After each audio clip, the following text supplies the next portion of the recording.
So the problem statement which was recognized was the presence of multiple definitions for ACLF, and there were inconsistencies in the diagnosis, management, and research related to ACLF. So this was recognized, and this led to the urgent need for collaborative research to work on non-transplant therapeutic strategies and improving the liver transplant outcomes.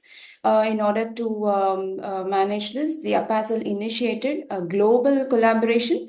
16 questions were recognized and addressed, and the consensus was presented at the APASL annual conference in Kyoto in the March of 2024.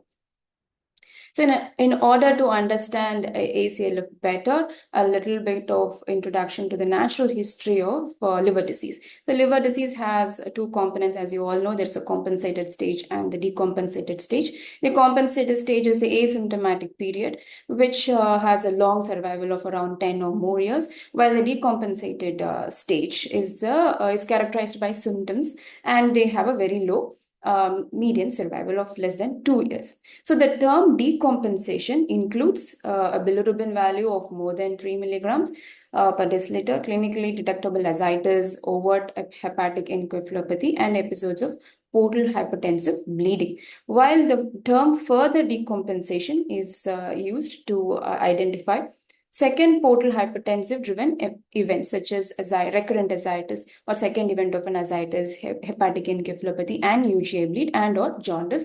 While all recurrent episodes of bleeding, worsening ascites were all considered as further decompensation, and recurrent encephalopathy along with the development of SVP and or HRS.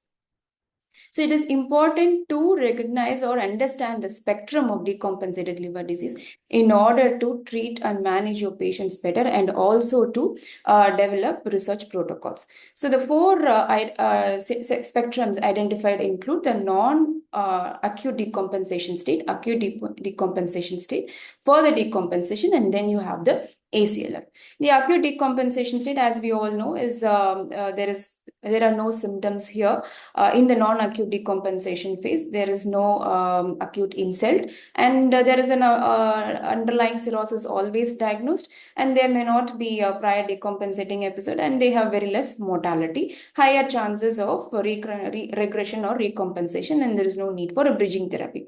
The term acute decompensation includes more gradual form of development of jaundice and ascites, HE, variceal bleeding, which requires medical attention but may not require hospitalization. Here, an acute insult is present, and an identifiable insult is present identified in almost 40% of the cases.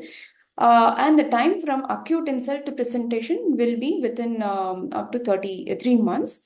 And there will be an underlying cirrhosis diagnosed or undiagnosed. And these patients also have a high mortality ranging between 45 to 60%, while regression and recompensating events are limited, and the use of bridging therapy is limited here. In the further decompensation spectrum, there is it is similar to acute decompensation, whereas there is lesser chance of regression and recompensation here.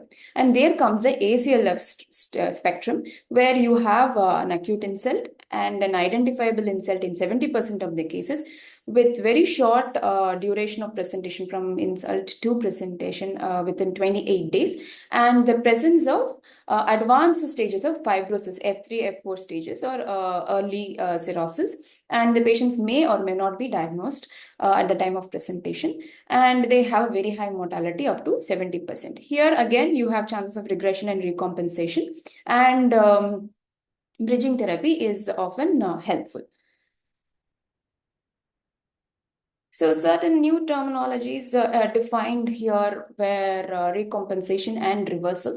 The term recompensation was first introduced in the Baveno 7 consensus. So this is actually challenging the traditional perspective of decompensated cirrhosis being considered as an irreversible endpoint. So there is a new paradigm for patient management and prognosis. So what is recompensation? It is a state where the patients, due to effective control of etiology and management of the complications, they show an absence of clinical decompensating events for an extended period. So this will be seen with improvement in the laboratory and clinical features, which are similar to compensated cirrhosis. So what is the criteria for this? there is removal or control of etiology, there is resolution of clinical decompensation such as ascites and HE and absence of varicose bleeding, and you see a sustained improvement in the laboratory values as well.